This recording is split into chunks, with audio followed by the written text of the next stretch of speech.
and I had my own motorcycle. So they was going out of town. Matter of fact, they was making a trip to Myrtle Beach, taking the bikes down there for bike weekend. Okay. So we threw our bikes on the back trailers and all that. I had my 7. Me and the kid Stan, Rich and A didn't want to go, so the kid Stanley said, "Yo, I'll go with you, Poe." Okay. So I wasn't really a highway driver. You know, I like riding in the city front and checking out the hookers and all that. And I ain't feel like driving no 13 hours down to no damn Myrtle Beach. Okay. But I wanted to break my joint in and all that, so they had their Benzes and all that down there, and they was older than them. They had their Benzes and their BMs and all that. So I said, man, I'm going to take my 7. Brand new joint. I'm put some miles, get some mileage on this joint. Okay. So we go down to Myrtle Beach with them. There was a bunch of us. We go down there, Stanley driving, so we get down there. So it's morning time when we get down there. I'm checking out the scenery. All this is leading up to how I got to D.C. Okay. I'm checking out the scenery and all that, and at Myrtle Beach, I'm saying, man, I'm thinking I'm going to see hookers, and I'm thinking I'm going to see the females. Right. I said, man, I don't like this. So I tell Stanley, I said, yo, man, I'm out of here. I'm going to this Virginia Beach thing that I heard about happening down in Virginia, man. Okay. So the day we got to Myrtle Beach, that same day, I said, yo, you feel like driving? Now he got to drive like another 6 hours back towards Virginia Beach. Okay. So he said, yo, and Stanley was that kind of driver, and you know, so he said, yo, no problem. So I left Darnell and all them cats down, and then I left them down in Myrtle Beach, and I broke out. Okay. They had my bike or whatever. I rolled up out of there. Me and Stanley went to Virginia Beach. It's me and him. So now we rolling up in Virginia Beach early in the morning. It's around 8 or 9 o'clock in the morning. Off the hook. We roll up in there with that white joint with the white piping and the white rims. So we roll up in the town with that joint. And at this time, Stanley's driving the car at the time. I'm just in the passenger seat. We roll up in this town. Everybody's looking at whoever's out in the morning getting breakfast or going to the restaurants. You know, they looking at these joints. These 2 young cats coming up in here, and we like, man, what the hell? Where the hell is everybody? So we don't really know nobody on there. We don't know what's happening. So we wind up getting a room. And this was the first year. I think this was '86 for me or something. 87. We wake up. It's around 4, 5 o'clock in the evening now. The joint is jam-packed. It was like 7, 8 girls to like every one dude. So now, in that, I met some D.C. cats down there. Okay. And I met some D.C. cats down there at the time because they seen the joint, young, out-of-towner, getting money. So I met them, and we exchanged numbers or whatever, and they told me about this Patti LaBelle thing that was happening, King's Dominion. Okay. So, again, Rich and them, you know, they wasn't really trying to go nowhere like that and all that. They was more to staying in Harlem. Okay. So I told A, I said, yo, hey, let me hold that 190, man, and with the Louis Vuitton seats and all that. So I took that joint down to Patti LaBelle, to the Patti LaBelle show. I had Gucci stuff from Dapper Dan. That's right. So they never seen none of that stuff in a car and all that. So, and I had that 190, and I'm young, and I'm pushing that joint. They like New York tags. Anytime I went to any of them events, I made sure I had New York tags. New York tags. Wasn't no Jersey, none of that crap. New York tags. So that was my first like out of town experience. So in that, I met some girls from D.C. because they was really on the Gucci jackets that I had in the Louis Vuitton. So they stepped to me and was like, well, what's your name, this and that. I told them where I was from, blase, blase. One thing led to another. We exchanged numbers. They the ones that told me, said, yo, the end of August, the last weekend or whatever, Virginia Beach be having this thing. Okay. So that's how I got there. So we invite them up to New York. So we like, yo, man, they come to New York. We gotta lay the script down. Let them know we doing our thing up here. Okay. So me and Rich, we decided, yo, we gonna go buy some Porsches. So we had this dude out in the Porsche dealer in Jersey. So we went out there, and that's when the new 944 turbos was coming out. Okay. And they also weren't convertibles, but they were new. Okay. They were new joints. They were just hitting the market. They wanted like 40 for each joint or something.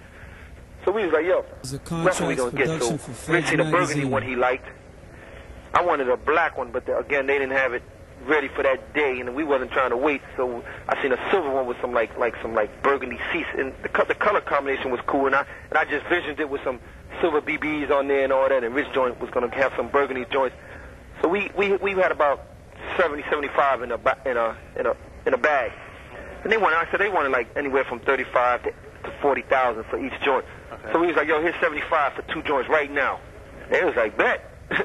So now we ready. We got new joints. They're gonna see. They're gonna be like, okay, we messing with some ballers. Okay. So and the weekend went beautiful. They had a wonderful time. Okay. And they went back to D.C. Okay. So now they're back in D.C. So I'm keeping in contact with the girl Karen. Rich is keeping in contact with the girl Inga. So now that's what 45th. So 45th Street is starting to just become a headache to me now. Okay. So I'm starting to say to myself, you know what? I'm about to leave this thing alone. So in the process of doing that, I go down to D.C. The girl Karen invites me down to D.C. And I go on down there. I put my jewelry together, and I go on down there by myself. And I'm getting familiar with everybody. When I'm in D.C. for a little while, I'm in D.C. with the girl Karen because she know everybody. Everybody know her because she used to mess with some serious ballers in that town. So I'm in there. So I come to find out that they think I'm the police down there because she takes me up to this place called the Florida Avenue Grill where back then everyone used to go eat. And if you was a baller, you go there to eat and get your car washed. So they started whispering and all that. Amongst the whispers, she has an uncle that found out that, yo, that dude you with, a lot of these dudes think he's a federal agent, but in the same time, I don't know that this kid named Red Jack from the east side that I used to look up to as far as in the hustling game, he's down there also with this kid that we wind up killing later on. He's down there with him getting money. And he's down there with him getting money. And he starts hearing that I'm down there. He starts letting them know, like, yo, that kid Alpo, no, he ain't nothing police about him. He's doing his thing up in New York and this and that. He's legit. If he's down here, he's trying to come down here. You know, he starts telling, if he's down here, he's trying to come down here and do some things and all that. So down there at the time, what was real popular was the Chevy Blazers, the little joints. Okay. Two-door Chevy Blazers. A lot of dudes had them joints. So those were real popular down there. So I said, man, I'm gonna get me one of them joints and just blend right in. So now I got me a new truck. So they really looking like, yo, he was just down here with a Porsche. That's in the shop. Now he got a truck. Right. So again, my name is getting popular, and I meet this kid named Fat Rodney. Me and him became real cool. He got killed later on, but me and him became real cool. So I wound up hooking up with this kid named Cliff Cobbs. Okay. He come from a real known neighborhood in D.C. Okay. And a lot of people respected him and his brother Roy and that whole little crew. It was a whole little crew of them. Because D.C., they quick for their guns, man. Okay. They kill you in a minute, especially if they know you from out of town. So I wound up staying with the girl Karen and her family, and I wound up just giving 45th Street to the kid Jay. Now my thing is out of town, and I'm a wholesaler. Okay. So I wound up getting a couple of $100,000 out of my stash. I didn't deal no more with blocks and things of that nature. I wound up just going down there being a wholesaler. Okay. And again, I was seeing anywhere. At first, I was seeing like maybe $6,000 off of every brick. Then, you know, as prices and other people start coming into the town and all that, I wound up seeing maybe $4. And then it got to a point I was seeing anywhere from the lowest it got was anywhere from $2,500 to $3,000. Okay. Off a brick. And that was good for me because sometimes I would go to D.C. with 30 bricks and sell them all in one day. Whew. Yeah, because I had good customers. I had anywhere from 10 to 15 good customers because I was giving it to them at a good price. Because if D.C. was letting them go, if someone had them in D.C. for 21, 22, I was letting them go for 18. Okay. So in all of that, I wound up meeting some other cats. This young cat by the name of Pop and this other cat's name in the process of putting coke in that town, I wound up meeting some cats named Kirk Bone.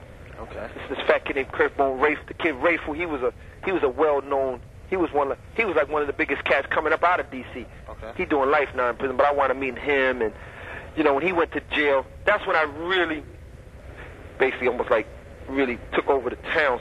So I wind up. So things started getting kind of crazy for me. I was into, like my little man Pop, I was introduced to him by some other cats, and he was a young, wild 15-year-old kid coming out Southeast that was killing anything moving. And he just wanted to be up under somebody that was going to look out for him. Okay. So I wound up taking him up under my wing and looking out for him, and through him I wound up meeting another cat named Wayne Perry. Okay. Now this kid here, I mean, he had the town on lock, and I mean, he had the town locked on fear and was putting his murder game down. You hear me? Anyone who mentioned his name knew, when they mentioned his name, they mentioned murder in the same sentence, because he was about his work.